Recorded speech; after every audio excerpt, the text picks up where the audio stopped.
Welcome everyone to the AD Lunch Series sponsored by Auto Owners. We can't thank Auto Owners Insurance enough for not only sponsoring the AD Lunch Series, but for their wonderful partnership with MSU Athletics. So Auto Owners and our friends with Auto Owners Insurance, thank you so much for joining us today and for your constant and continual support of our MSU Athletics programs. We thank all of you for joining us today. We're sorry that we can't get together and have lunch together, but we hope you've got a little lunch on your own and that you're enjoying something tasty in the safety of wherever you might be watching. Normally we'd host this event in person at one of our athletic venues. Unfortunately, the pandemic has forced us to all adjust and adapt. If anything, it's allowed us to pivot and now broadcast this event for the first time. A positive, in my opinion, as we're now able to share our stories and messages from our head coaches and student athletes to a much broader audience. Before introducing our first head coach, I'd like to take this opportunity to provide a little bit of an athletic department update. This pandemic has affected us all in one way or another, and MSU Athletics is certainly not immune from those effects. For our student athletes, it's affected the way they learn in a virtual classroom and how they train as they prepare for competition. And we're returning to competition under some pretty unique circumstances. Student athletes and coaches are wearing masks, competing in empty stadiums and arenas, but we're also very intent on ensuring a healthy and safe environment for all participants. From a financial standpoint, the pandemic has presented us with some very difficult financial circumstances. I've shared with our staff that 2020 is likely the most challenging year in the history of college athletics, and I think that's proving to be true. Our budget relies heavily on television, ticket sales, and donations to invest in the success of our student athletes both on and off the field. With shortened seasons, our television revenue has been diminished. Without fans in the stands, ticket sales obviously don't exist. And without competition to get all of us excited, investments have slowed. Through all of this, our department has taken steps to meet the financial challenges head on. They certainly haven't been easy. I've challenged all of our head coaches and our units not to think of this as a year of staying within your budget, but to really think of it as a year of figuring out how to spend as absolutely little as possible. Our budget's about 1/3 personnel and 2/3 other things. And so as much of that non-personnel money as we can save, we're working very, very hard to do. We've minimized equipment and operational costs. We've deferred maintenance if at all possible and when safe to do so. At the same time, we've had temporary salary reductions for about 1/3 of our staff, ranging from 1% to about 23%. We've furloughed more than 50 people for a month or more. We've instituted a hiring freeze. We won't be filling at least 11 open positions this year. At the onset of the pandemic, our projected revenue losses exceeded about $80 million. Most of that coming from the inability to play football. With football and the TV revenue returning, it makes us again much better off, but certainly not whole. We're happy that with the return of an 8 or 9 game football schedule and the TV revenue that comes with that, we'll be able to, we think, come very close to break even. Yet still, we'll be experiencing about a $40 million revenue gap from what would be a normal year. Breaking even financially, however, severely limits our flexibility and certainly makes it harder to advance. Additionally, there have been unplanned COVID-related expenses, including testing and safety measures that we've implemented. Despite these challenges, you would expect nothing less than for us to plan to aggressively move forward, staying focused on our mission to create opportunities for our student athletes to succeed on the field of play, in the classroom, and in their life's pursuit, while staying healthy and safe. While others are waiting for answers in an uncertain time, we invite you to join us now as we prepare to move ahead of the competition. Your support now helps us drive forward towards excellence. Here are a few ways you can help. If you're a season ticket holder, consider converting your ticket payments to a gift. We're very, very sorry that we can't accommodate our season ticket holders in the stadium this year, but over 5% of individuals so far have donated their season tickets back as a gift, and that's extraordinarily helpful. If you're a donor, we'd appreciate you considering making an additional unrestricted gift this year. They're so incredibly helpful in helping us fill the gaps and drive our program forward. And if you haven't invested with us, we'd sure appreciate you considering it. A gift that's as little as $8.34 a month turns into $100 a year, and that can make a difference in the lives of our student athletes as they compete both academically and on the field of play. Many of our varsity sports continue to excel or are on the cusp of greatness, many of which you'll hear from today. You can help us commit to excellence and invest in our student athlete success by visiting SpartanFund.net. That's SpartanFund.net. Thank you so much for joining us today. Thank you for all of the support you've provided, and I'm really excited to get this program underway. So let's get started and meet some of our head coaches and the student athletes they've had join them today. First up is Walt Drenth. Coach Drenth is in his 15th year as the director of track and field and cross country at Michigan State. He has more than 30 years of collegiate coaching experience on his resume, and he's really made a difference here at Michigan State. Walt led the Spartan women's cross country team to the 2019 Big Ten title. He's had 729, let me repeat that, 729 academic All-Big Ten honorees, 180 All-Americans, 81 academic All-Americans, 169 Big Ten Distinguished Scholar honorees, 40 individual conference champions, 40 NCAA top 20 finishes, 18 academic All-Americans. Walt was named the 2014 Women's National Coach of the Year after guiding our women's cross-country team to its first national championship. He's a 7-time Big Ten Coach of the Year, 7 times Great Lakes Region Coach of the Year. His daughter Emma was also part of that 2014 national championship team. Now, I try and give you all a little bit of value for participation here, and I force our coaches to provide a fun fact, and something that we just couldn't learn about them from Googling them all day long. And so Walt's fun fact is that his favorite holiday is Thanksgiving. So Walt, before you update us all on your program and introduce your student athletes, what makes Thanksgiving your favorite holiday? I'll try to keep it brief. My wife and I moved to Williamsburg, Virginia to coach at William & Mary in 1990. And we didn't have the money to come home.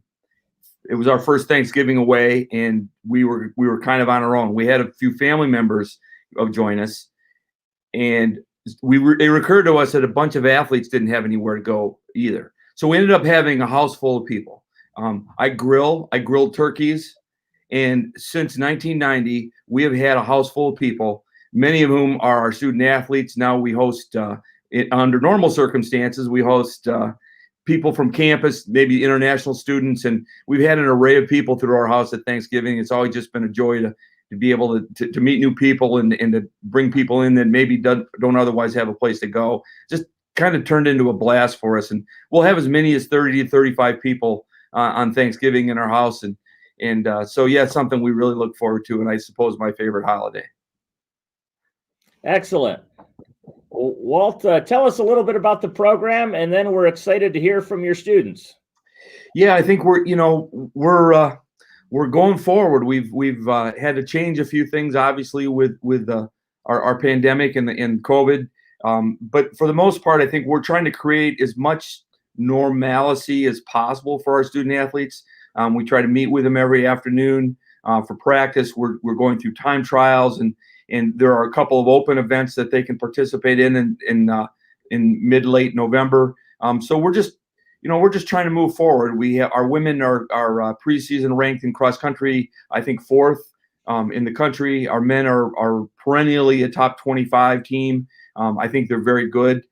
So I'm excited about the direction that both programs are going. I'm excited about the leaders on our team.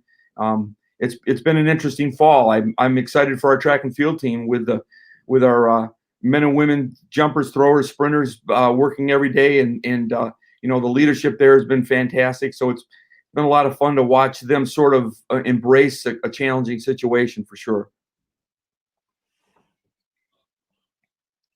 Super. And you have a student athlete to introduce? I have a couple of them. I don't know who's supposed to go first. I suppose I'll start with Jenna Magnus. Jenna is from Grand Ledge. Both of the people that I'm going to introduce are engineers. Jenna's a chemical engineer. She came to us and has developed into one of the conference elite. She scored high in the conference last year at the indoor conference meet at 5,000 meters, and I think is evolving now into arguably our best runner. She's she just embraced the work. She's fearless. There are a few people that you get to coach through the course of your career that are easy to identify because they never get in their own way when it comes to competition, and Jenna epitomizes that. I'm always excited to see what's going to happen when she competes because she never gets the shenanigans that get the better of some people. So it's just fun to watch. I'm going to turn it over to Jenna. Yeah, so I'm from Grand Ledge, Michigan. So like kind of Lansing area.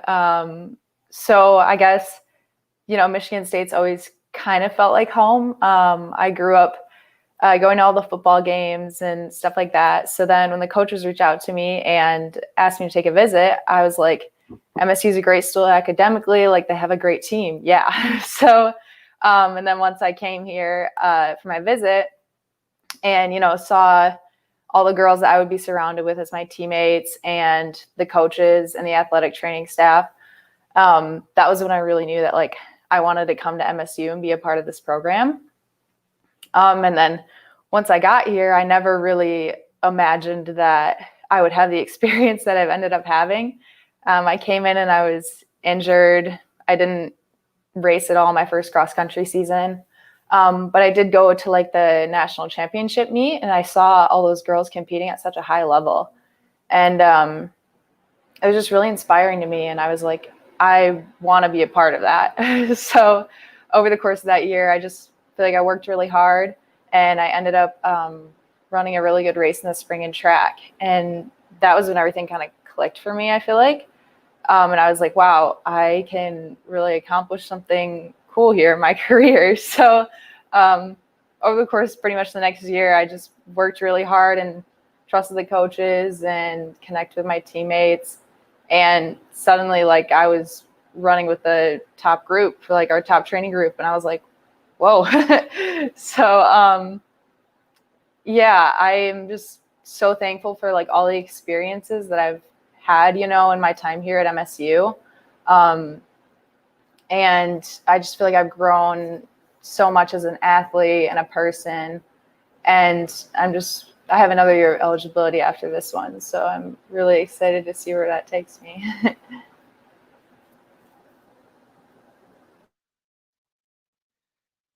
So I guess I'm supposed to introduce Morgan now. The next person I'm going to introduce is Morgan Beadlescombe. Sorry. Morgan is in his fifth year. We're trying to kind of wrestle through whether he's going to return for another year or not. But he's a Big Ten champion at 5,000 meters indoors. He was an NCAA qualifier, an All-American in cross country, an NCAA qualifier, and an All-American on the track last year. He had a breakout winter prior to COVID. I felt honestly he was a dark horse to maybe sneak in and win a national championship last winter before the plug got pulled. But Morgan ran 13:31, which is one of the fastest times in the country last year. For people that don't know how fast that is, essentially he averaged just over 421 a mile for over 3 miles, which most of us would be pretty excited if we could run 421 for 800 meters, and he just kept going. Again, Morgan's an engineer. I call him sort of his own personal Portland, because he can do a lot of things. It's pretty remarkable the things that he has his hand in, just in terms of, besides being an engineer, he can come fix your lawnmower. He can I just find him to be a remarkable person, and I'm excited and privileged to be able to coach him. So Morgan Beadlestone. Thank you, Coach, and thank you, Bill, for having me. Since I first got to MSU as a recruit, I felt like I really fit in. I feel like we had a really tough team. I feel like we had a lot of guys that just worked really hard, and I felt like I could really trust the coaches. Like all of the coaches were really knowledgeable and were able to teach me and train me in a way that I would understand what was going on, which is huge because I ask a lot of questions. And a lot of people say there aren't any dumb questions, but I can come up with some. But really, since I've got here, I felt like I have learned a lot about running, about engineering, and just about, being an adult and trying to develop into a professional in athletics and academics, and hopefully a professional engineer. So I feel like MSU's facilities in academics and athletics have allowed me to just grow immensely as a person. So I'm really thankful for that. I'm really thankful that the coaches have been so helpful throughout my entire 4 or 5 year career here. I feel like if I wouldn't be able to do what I do without all of that support and all of those people that help out every day, even during this time. So I'm really thankful for that. Well, Walt and Morgan and Jenna, thanks so much for joining us today and sharing your MSU experiences. We very, very much appreciate it, and best of luck as we get prepared for a season. Timing is a little off this year. We won't be running till after the first of the calendar year, but very much looking forward to seeing you in action. And thanks for joining us today. Thanks. Thank you. Thanks for having us, Bill. So now we'll bring in our next head coach, Damon Rensing. Damon is a former MSU soccer standout himself. He's beginning his 12th season as head coach. He also served as an assistant coach here at MSU for 10 years. Damon has compiled an impressive 120, 78, and 33 record. In his first 11 years as head coach, the Spartans have made 8 NCAA tournament campaigns, including a run to the College Cup, soccer's Final Four, in 2018. Under Damon's leadership, the Spartans have earned 26 All-Big Ten and 19 NSCAA All-Region selections. In addition, 9 players have been named to the Big Ten All-Tournament team. And beyond competition, in the last 11 years, MSU men's soccer has earned 103 academic All-Big Ten selections, 42 Big Ten Distinguished Scholar selections, and 14 of Damon's players have been drafted by MLS teams. So a fun fact about Damon, sometimes we ask, what's a useless talent that you have? Damon shared that he's pretty good at card tricks. So Damon, do you have a favorite card trick? Yeah, I do. I do have a couple right now. I don't know if I can do it right now, but I had one where I could use the whole deck. I would let people in the room cut the deck. I could keep finding the cards and tell a whole story using all 52 cards. But, back in my freshman and sophomore years at Wilson Hall, that might have been considered a useful trick to have a talent. But nowadays, I don't think it's it's more in the useless column. Well, we'll look forward to seeing that in person at some point. Sounds good. So go ahead and share with us how things are going in the program, and then we'll look forward to you introducing your student athlete. Awesome. Well, first, just hope everyone out there is doing well, staying safe, and kind of adjusting with the times. I know it's been an adjustment for me and my family with a middle schooler and a high schooler. And, early on in the pandemic, I kind of enjoyed some of the time off, doing things around the house, cooking, going on bike rides with my kids and some house chores. And I kind of thought for a second, without this coaching and recruiting and travel, I could be pretty good at this father-husband thing. But after a few weeks, it gets a little stagnant, obviously, and we've been eager to get back on the training field. And so about mid to late August, we got back on the field, and it's been great. It's not perfect. Obviously, there's quarantines and stoppages, and I'd like to say that our doctors, our athletic trainers, the protocols that we've had in place for our student athletes has been spot on, and it's been great to help us head coaches navigate this process. But the one thing I have really kind of enjoyed, and I think what's been really important is the training sessions that we do with this group has been 2 hours of normalcy for these student athletes and for us coaches and my staff. And so for us just to get out there and to train and practice and try to get a little better has been great. And so we're really excited with the group. Last year we were a pretty young group. As Bill mentioned, in 2018 we went to the College Cup, our Final Four, and last year we only had 2 starters back for that with injuries and whatnot.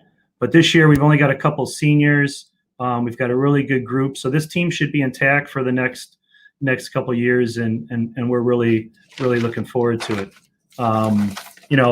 I've been around, obviously, at Michigan State for a couple decades now, and I've always tried to glean things off of other coaches, and certainly Coach Izzo, who's the best in the business. We've really kind of taken his scheduling model, and we've tried to play at cool places. We play some of the hardest schedules in the country, and that really prepares us for our NCAA tournament, and that has provided us a lot of success. And with our season potentially starting in February 3rd, I think that the Coach Izzo, anytime, anywhere, anyone is really going to come into effect, because I'm still trying to figure out how we're going to play some soccer games February 3rd in Michigan. But whatever they are and wherever it is, as long as it's safe for the student athletes, we'll be ready to take on anybody, anytime, anywhere. Lastly, before I introduce Farai Mutatu, who's a special student athlete for us, one of my mottos have been with the players through this time, because we have a lot of, I think, kids that come in and they just want to go from freshman to All-American right away. And I just try to shorten the focus for them. And one of our mottos every day is, can we just get a little bit better every day? And that's been our focus, getting a little bit better, not going from point A to point Z, but just get from point A to point B. And as we turn back after a month, 2 months, 3 months, look back, that gap will really will be huge, and we'll see really big strides in improvement. So I just want to thank all of you donors for giving our young men an opportunity to get better, a little better every day. And this group certainly has, and this player, Farai Mutatu, certainly has as well. To be quite honest, when I coach soccer, a lot of the players that get to my program have not really had a lot of adversity in their life. They just have had, they've been pretty gifted. They've come from pretty good backgrounds. And so when I tell a freshman that he's not starting or he's not traveling, sometimes it seems like the world's going to end. And yet a player like Farai Mutatu has had some adversity in his life. I'm assuming he'll probably expound on that a little bit. So I've really got a mature kid.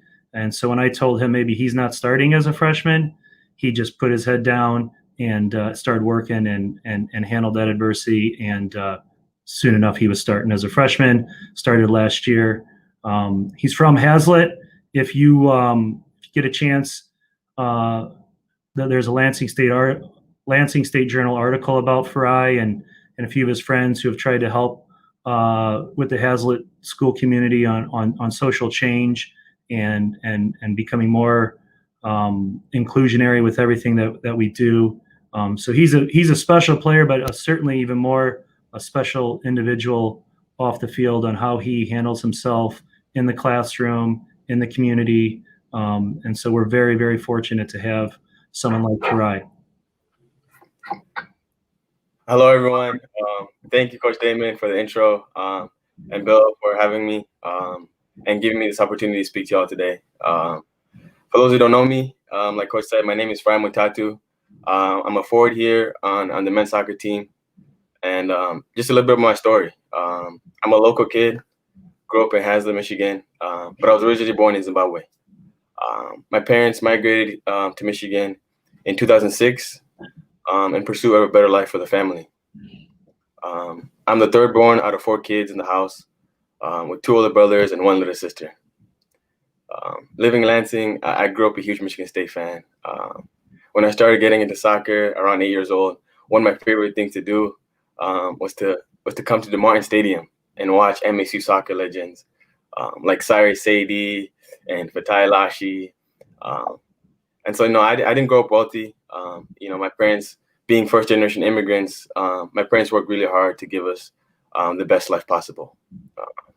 Fast forward, several years later, unfortunately, my parents had to go back to Zimbabwe.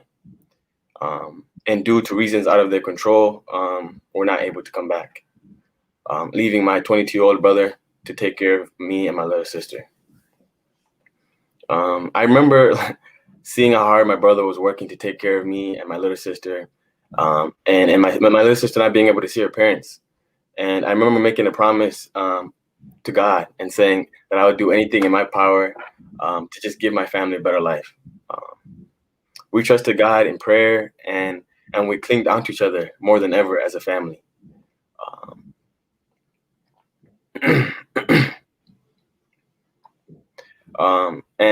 I remember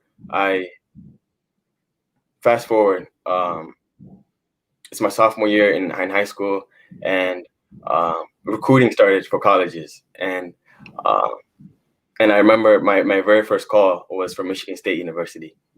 And I'll never forget, on my official visit, Coach Damon sat down with my family, and he said that he may never fully understand what life has been like for my family, but he promised that him and this program will not only support Fry the soccer player, but he promised that we would be there for Fry the Christian, Fry the student, and also Fry the family man, not just for 4 years, but for the rest of my life.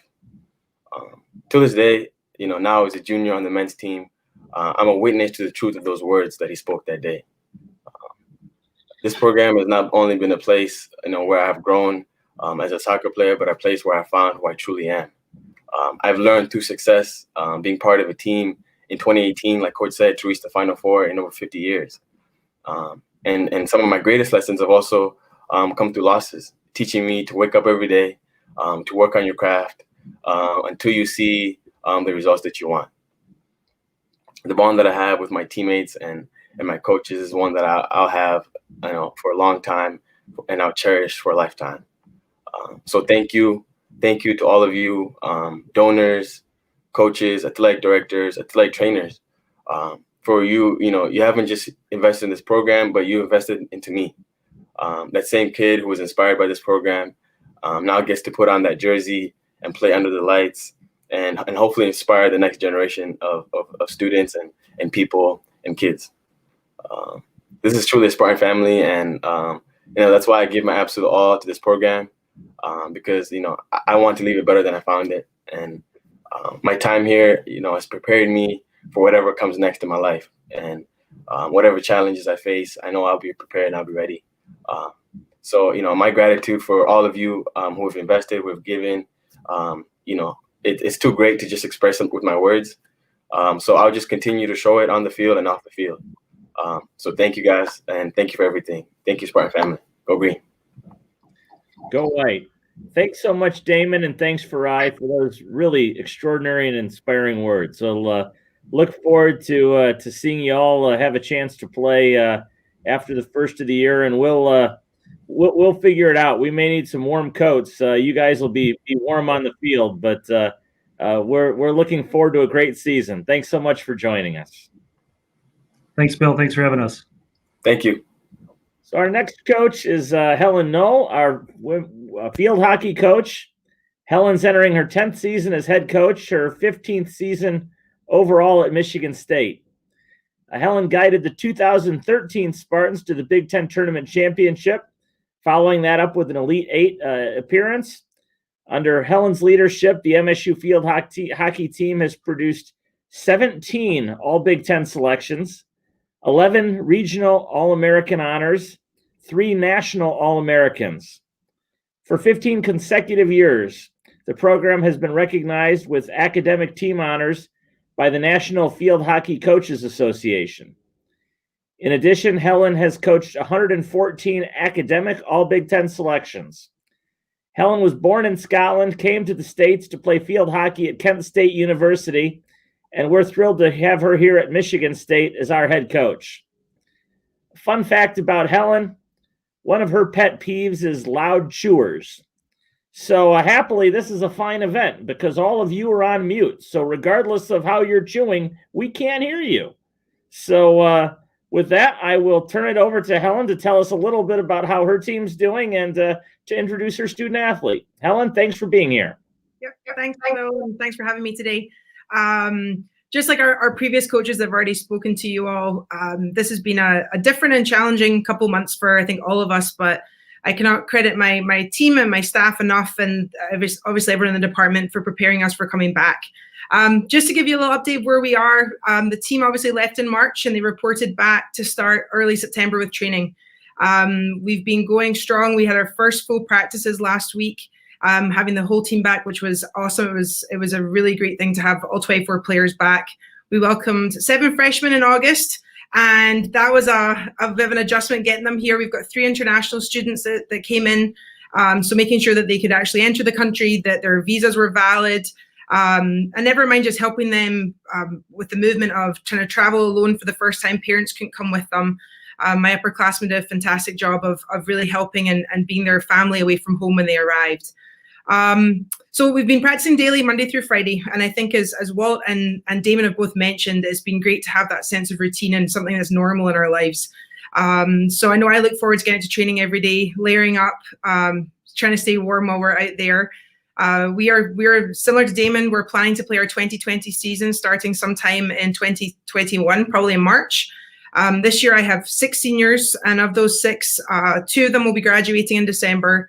So they'll be moving on, joining the police academy, and unfortunately won't get to play their final season in the green and white. I have 3 other seniors that will be returning and playing and getting a 5th year. And then I have my student athlete I'm going to introduce today, Jillian Mahon, who's also one of my seniors. She's a special young woman who hopefully we're going to find a way to help her play this spring. She's accepted a job already with Ernst & Young in New York City, and her life plan was not involving COVID and being back for a longer season. So we're trying to figure out how we can get her to play and also be prepared for the accounting world. Just a little insight for things on campus. So a lot of our players are taking asynchronous and synchronous classes. Our academic staff have been outstanding with making sure that our players have everything they need to be successful from home. It's been a lot of communication. It's been a lot of mentoring from, I think, all aspects, everybody on deck here within our staff and support staff. But I think the players are adjusting very well considering the circumstances. And similar to Damon's point, we're really enjoying having a fall season that our freshmen come in, and instead of having 10 days before our first game, they've got months. And we're using these months to be on our field, to really develop ourselves tactically and technically. There's no stress, there's no pressure. And it's been great to have time to integrate our freshmen into our system and how we want to play. Every Friday we play a full field green and white game. We film, we watch the film back just like we would on a game day weekend. So it's been great to have that simulation. I know a lot of our alums and parents are hoping that we can maybe live stream those. So I said maybe a Facebook Live, we can get some games up there for them to watch. But we're looking forward to playing. We're excited to see football play on Saturday and get some Spartan athletics back. But I'm looking forward to introducing Jillian Mahon, who is, as I said, a 5th year senior. Jillian graduated last May with her undergraduate degree in accounting with a 3.63, and she is now a graduate student with a perfect 4.0. And one of the reasons I wanted to have Jillian with me today is she's an athlete that when she came in as a freshman from Connecticut, she came in and she has worked her tail off for everything that she's earned. She's in the honors college. She's taken advantage of study abroad. She's done career fairs and mixers that have got her to a point that she is in a position to have a great job when she graduates here. So Jillian and I hope that we can provide a little friendly banter and a little conversation about life for Jillian and what she's gone through and what she's had at Michigan State. So Jillian, I'm going to let you first just say a little bit about yourself, and then I'm going to ask you some questions and get some conversation going. Absolutely. So first, I just wanted to say that it's an absolute honor to speak on behalf of our amazing program and be under the coaching of Helen. And so my name is Jillian Mahon. I am originally from Wilton, Connecticut, and just recently moved to Naples, Florida. And I'm a forward on the field hockey team, a recent MSU undergrad, and now graduate student and a part of the Honors College. And I can't wait to touch upon those points. So as I mentioned in my intro, Jillian is one of those student athletes that has kind of got involved with everything on campus, and she's taken advantage of the opportunity. So Jillian went to Australia on a study abroad program with one of her teammates and then other student athletes from Michigan State and also other students from all over the country. So Jillian, you want to talk a little bit about study abroad and how that has impacted your life and kind of what you learned when you got to go in that experience through Michigan State? Absolutely. So I loved studying abroad in Australia. I had the opportunity to study in Australia for 5 weeks and then also take a little trip to New Zealand. So across the world, it was an amazing experience. I was able to immerse myself in just an entirely different culture, learn about the history of Australia, and just meet some fantastic people and experience activities I would have never done before. I was able to go to Bondi Beach and travel through the 10 Apostles, and it was just a fantastic experience and was so grateful that I had that opportunity because of MSU Athletics. So a big thing for us in our summer, we have been fortunate enough last summer 2 summers ago, we brought our team back for summer school. They were here, they were training so that they had July to really work with our strength and conditioning coach to be fit and ready to go when preseason started in August.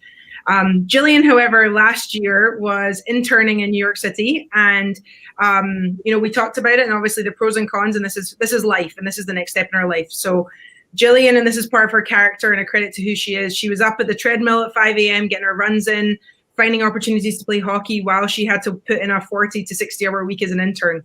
So Jillian, do you want to talk a little bit about how you got connected for your internship and kind of what that process was like for you, and then how you brought what you learned there back to our team and our program? Absolutely. So I had the opportunity to attend multiple career mixers at Michigan State, some through the athletic department or just some through the university itself. And so I was able to network with former student athletes and then also just alumni of MSU. And so through there, I was able to find an internship opportunity with EY, and it was a fantastic experience. I chose to return back to the East Coast, New York City.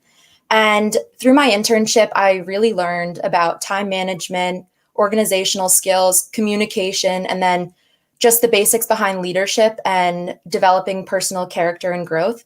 And so I was able to bring that to the team, and as a fifth year, demonstrating leadership within the program, and then also just time management, balancing a 20-hour work week of playing field hockey, managing all of my grad classes, and then also just time to be social and hang out with other friends that I've met through MSU Athletics and the university. Awesome. So Jillian just actually went back to New York to take an exam for her CPA degree, and due to COVID, we talked about it, she missed training for a week, and then she had to isolate for a week when she got back, and we're waiting for results and then for her to take her next series exam. But Jillian, can you just talk a little bit about kind of what Michigan State, especially in our academic and SAS, what they've done for you to help you with time management and preparing? I mean, I feel like your position at Michigan State has helped prepare you for these moments in your life. So can you just talk about that a little bit and how Jeremy and the staff over in Clarabelle have helped you? Absolutely. So Jeremy Flynn is our academic coordinator, and he has done a fantastic job throughout my 4 years and then also within my grad year. We've been able to manage a great schedule of balancing general business courses with accounting courses and trying to find a happy medium of how I can succeed on the field and then in the classroom. And I just believe through all the different tutoring opportunities Michigan State offers, as well as the classes that are offered, I was able to take those opportunities and then transition that. And I'm grateful for the opportunities that Jeremy Flynn was able to help me with. Awesome. Okay, final question for me.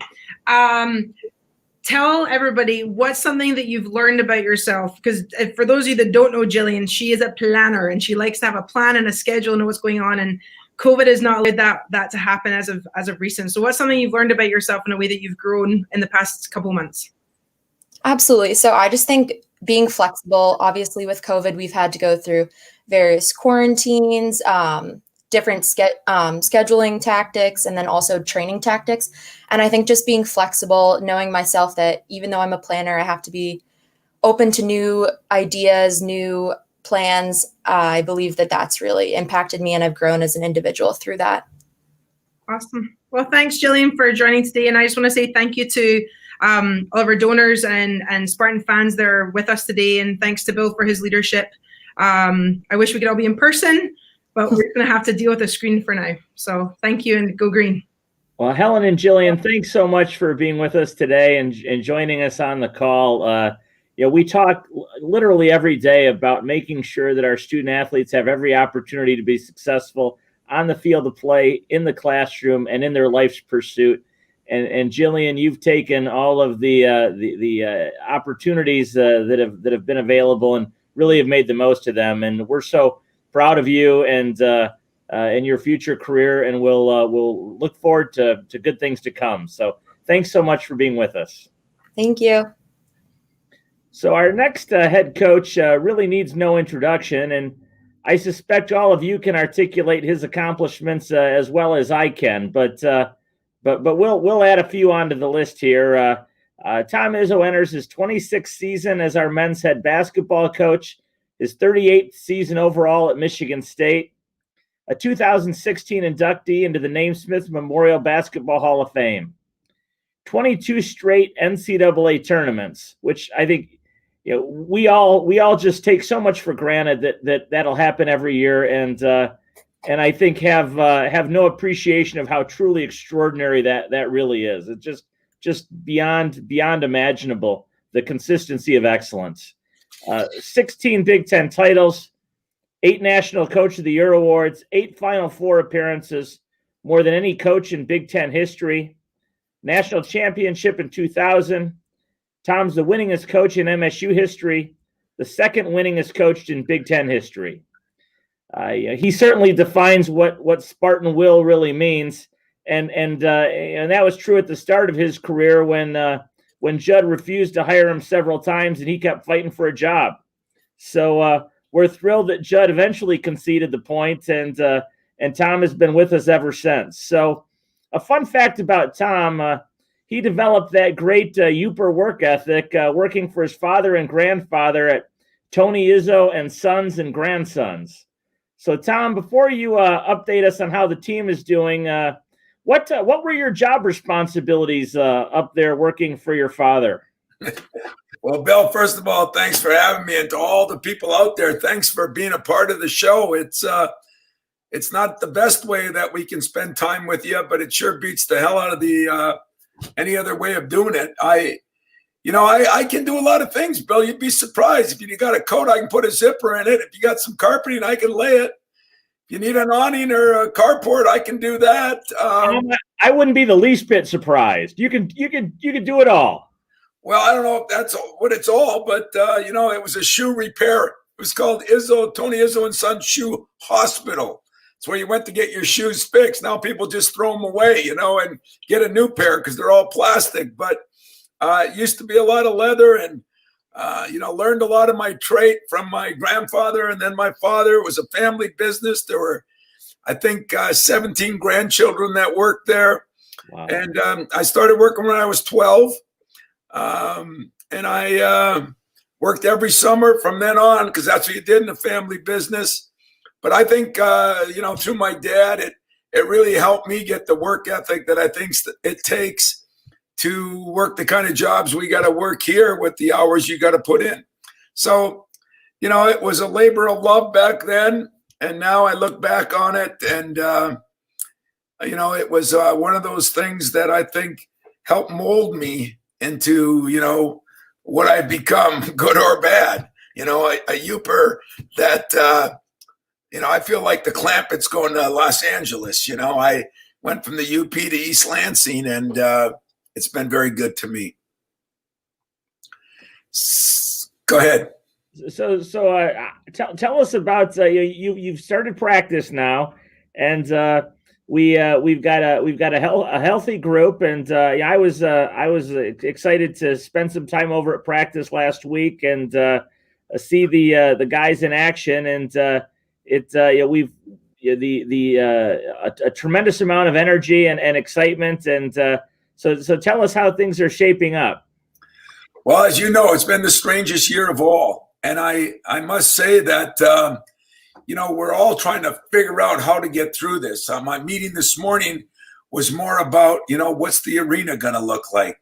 How are we going to bring energy every day? We've showed some clips of the NBA and what they've done and how those $30 and $40 million guys were the biggest cheerleaders because we may not have fans or many of them. We may not have pep band and cheerleaders, all the great things that we've developed and grown here. And you used a word to me that I'm trying to live by right now. There's two words we're looking at a lot every day. Consistency is one. Can you stay consistent when things around you are not consistent? And, so consistency is a big one, and I appreciate you using that word. But the second one is culture.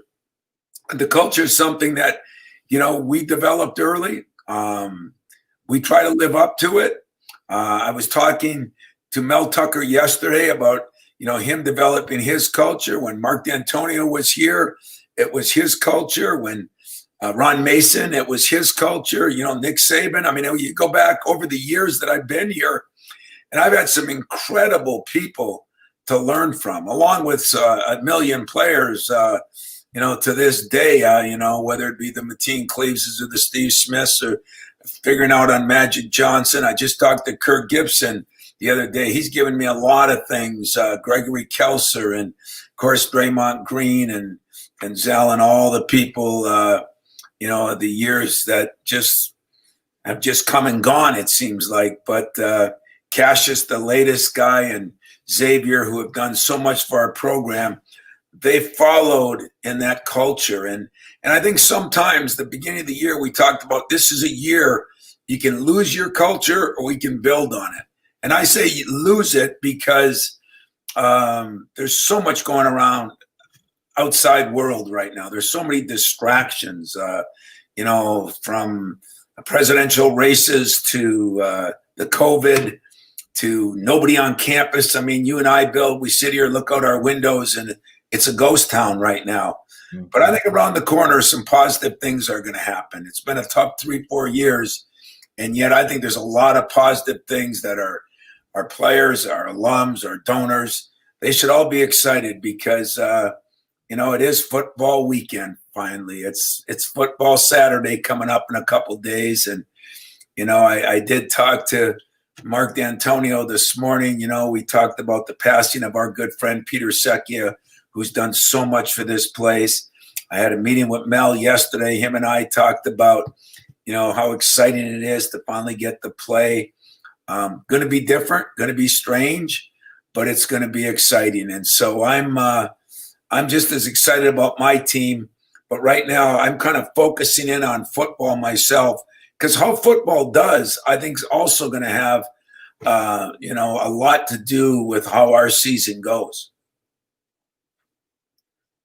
Good. Yes. No, I think it's you're right. You look out the window and it's a bit of a ghost town, and at the same time, so very excited to see the team take the field on Saturday against Rutgers, and it's 6 or so weeks later than we planned on, but very excited to see the season get underway, and then hopefully we'll follow shortly thereafter with men's and women's basketball and ice hockey and really get things going. So very excited to get some competition under our belt.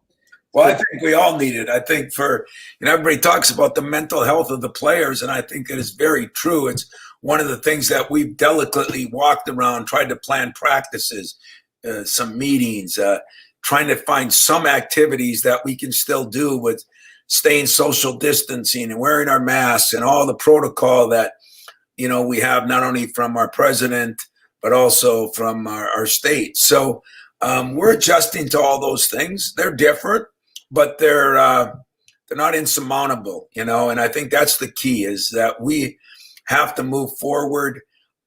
We have to get back to normalcy the best we can. And I personally can't think of a better way than to kick off football. I mean, to me, Of all the jobs that I've had opportunities to go to, and some of them in the NBA, the one thing I always said, but I wouldn't be there for a football Saturday. And believe it or not, that has a major impact on my life. So I'm going to find a way to watch that game one way or another. I'm going to, pull for my Spartans. I think it's going to be a different year, but an exciting year. And as you said, we're all adjusting. I mean, hell, you and I meet, we got our masks on, we're talking. I mean, it's just a different way of life. It's not an impossible way. No, but excellent leaders find ways to adapt. And when you think of Mel coming in, and a month later we're at stay-at-home mode, and he didn't even have all of his coaches hired at that point. And at every turn he's just found a way to take the hill. And so very exciting to get the Mel Tucker era underway this Saturday. So, well, I know he's excited. Like I said, I spent an hour with him yesterday, and those football guys, I call them helmet head guys. They're different. I mean, that's what I love about them is they're bouncing off the walls already. And but his whole staff, I got a chance to check in, and I have snuck in and watched the practice, and it's hard to say where everything is, but I think it's very positive. And this program was in good shape. It was in good position. Mark had done a great job here, and now it's time to, as I told Mel, one advantage I had is our program was in good position when I was here, and my job was to make sure that I left it better than I found it. And that's no insult to Judd. That's a compliment to Judd. He taught me. He put the place in position. It was my job to run with it. I think that's where Mel Tucker is right now. It's his job to run with it. And our job, what I think is, as long as we're talking to boosters and alums and everybody out there, this is a great time to show your true Spartan spirit, because there's no question we need you now, maybe more than we've ever needed you in my 37 years here.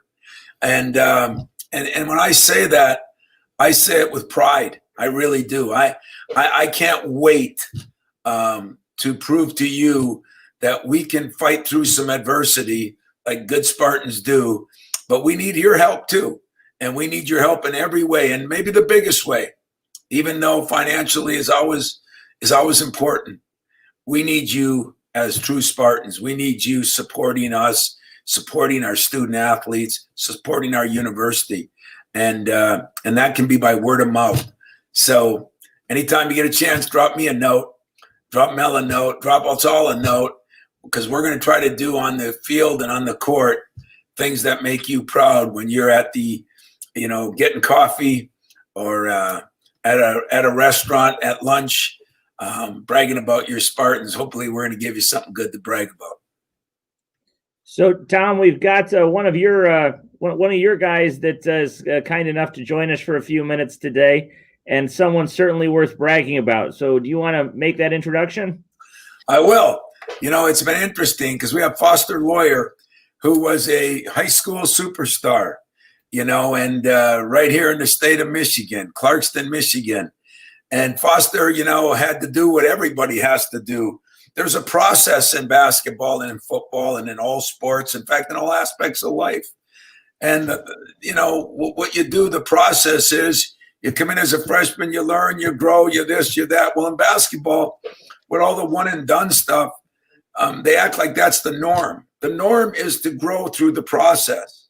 And I will say this, Foster has taken 2 tough years, where coaches are on him, fans are on him, everybody's on him. And as you can see, he's still standing. Maybe he's sitting, but he's still here. And he's probably had, and I'm anxious to hear what he says, but maybe the best fall of his life. And that includes high school, where everything went his way. He's stronger. He's better. He's way better defensively. He's shooting the ball like he did back in high school. And he weathered a lot of storms. And I think that's, when I look back at mine, how many people say I couldn't do this, I couldn't do this, I couldn't do this. And here I am still sitting 37 years later. Well, he's only sitting here on his third year, but it's an important year for him, for us. And I promise you, he's going to be a valuable part and a very instrumental part of what I think the success we can have. I look at him, as I said in the meeting today, to be a guy because he's capable of shooting it, but he's really capable of passing the ball and distributing. He has a tremendously high basketball IQ. And we just lost a guy who had one of the best basketball IQs since I've been here in Cassius Winston. So Drew Neitzel was a guy a few years ago that came in and helped lead us to a Final Four. We had a lot of great wings.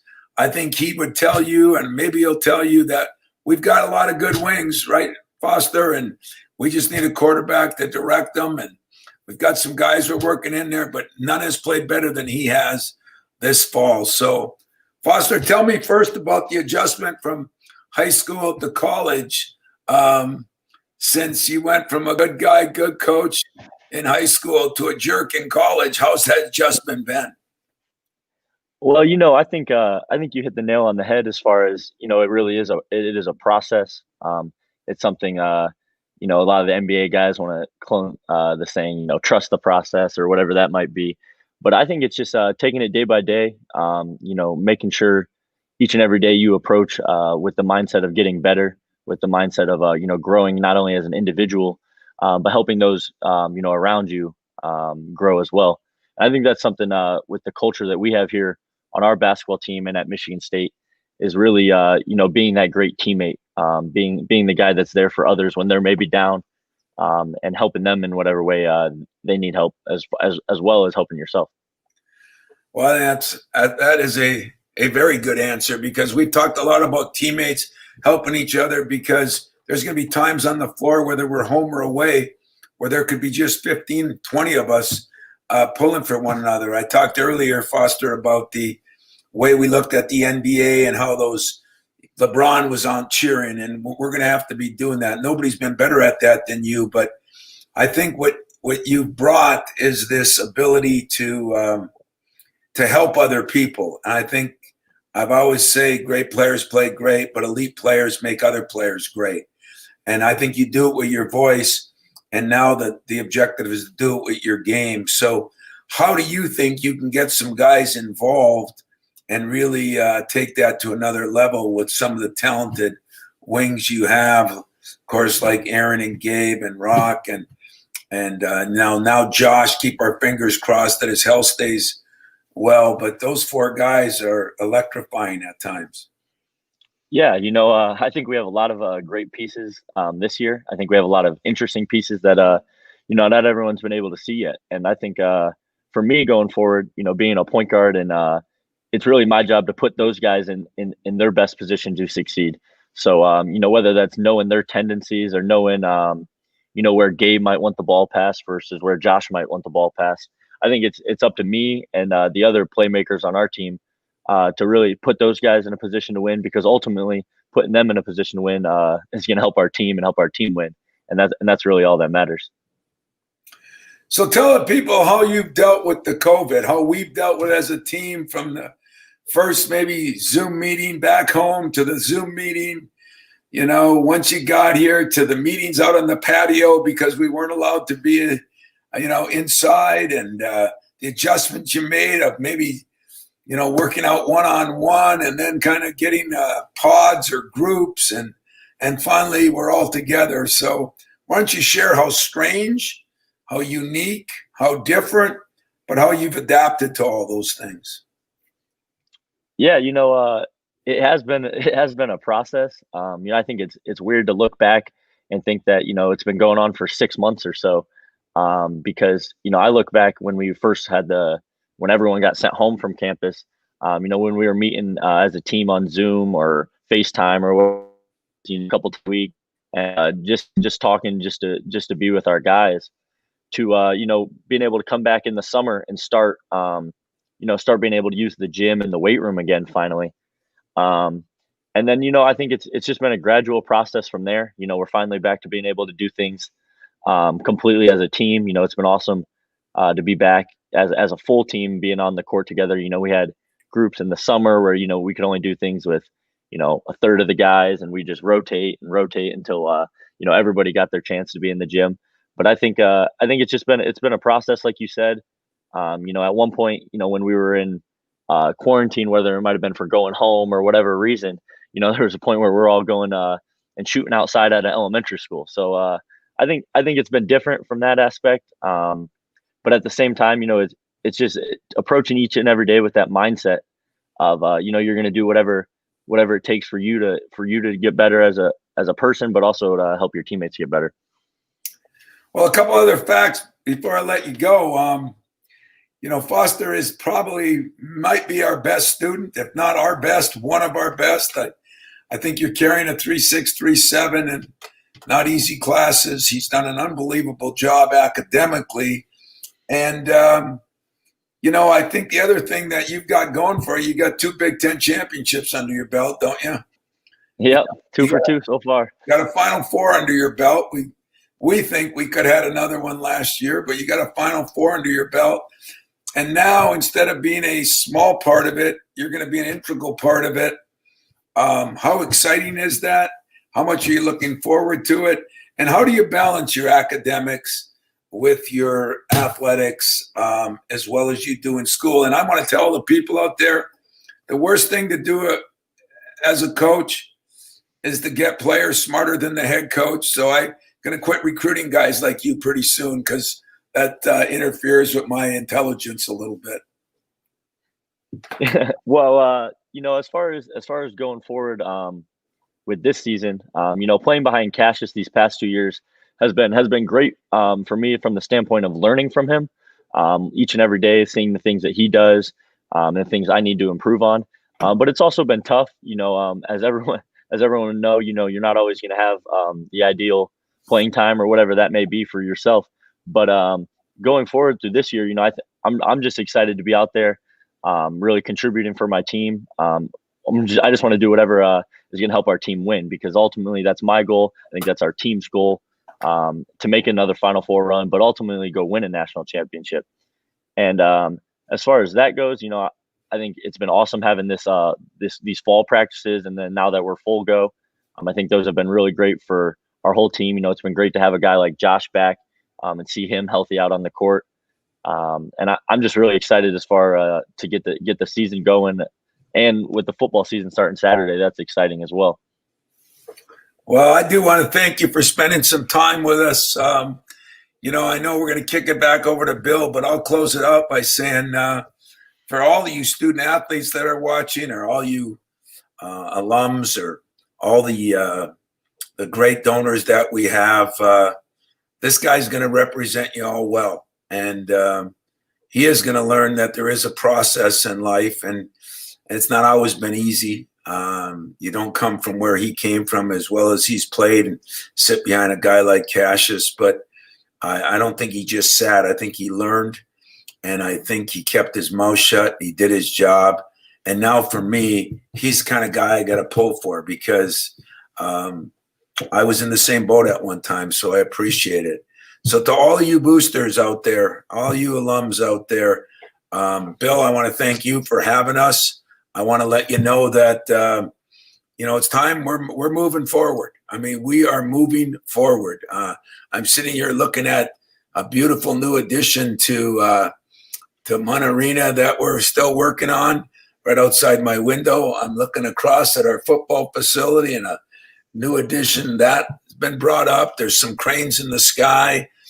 Yes, we're going through some tough times, but Spartans will move on, and we'll do what we do. And I've been lucky enough to be part of it for 37 years, which is hard to believe. But at the same time, we got some more years ahead of us, and we got some good years ahead of us. So let's all back our football team, since we have nobody else to pull for here on Saturday, right? Right, Foster? We're going to have early morning practice. And then we're going to celebrate the football season. Bill, I know you're excited about it. Let's get Mel off to a good start. And thank all of you so much. And Bill, thanks for having this. It's a great venue. Hopefully Foster does as well on the court as he does on the interview. Thanks for having me. Thanks so much, Tom, and thanks, Foster, for taking some time with us today. And I'd be remiss when I introduced Tom, we went through that incredible litany of athletic accolades. But I would, from a behind the scenes perspective, I would challenge you to find a college basketball coach in the country that pays as much attention to academics as Tom Izzo. And he lives our mission of athletic success, academic success, and success in life. And that academic success, I think, Foster would share with you that our coaching staff over in basketball is they're on them on the court, but they're making sure that everybody's succeeding academically as well. And that's been a huge part of Tom's mission. And it sometimes that gets lost in the incredible success on the court. But I'd be remiss to not emphasize that point as Tom did today. So Tom Foster, thanks so much for joining us today. Hey, Bill, I'd like to say this to add on to that. He could be our next academic All-American. We had one in Xavier last year, and there's only like 6 or 7 history of our program. So Foster, pressure's on you. Get back and get studying. Hurry up. All right. Get back to studying, Foster. Yes, sir. Thanks so much for joining us. Thanks, so, friends, that wraps up our AD luncheon today. Our next AD lunch is scheduled for Thursday, November 5th. That will be in this format. So, unfortunately, lunch is on your own. But please look for an email to register and the lineup of our next head coaches. Again, I want to thank our friends at Auto Owners for their generous support. And I'd encourage you to visit SpartanFund.net. You'll find on our Spartan Fund website not only information about the ability to make a gift, but there's some really wonderful vignettes that our student athletes have produced to talk about what their experience is as a Spartan athlete and how Michigan State has changed their lives. And I find them really extraordinarily heartwarming, and those are also at SpartanFund.net. I think if you enjoyed what you saw today, you'll enjoy those just as much. So thank you so much for joining us today. We really appreciate you being here and hearing a little bit about what's going on behind the scenes at MSU Athletics. And we'll look forward to seeing you again in November. And until then, go green.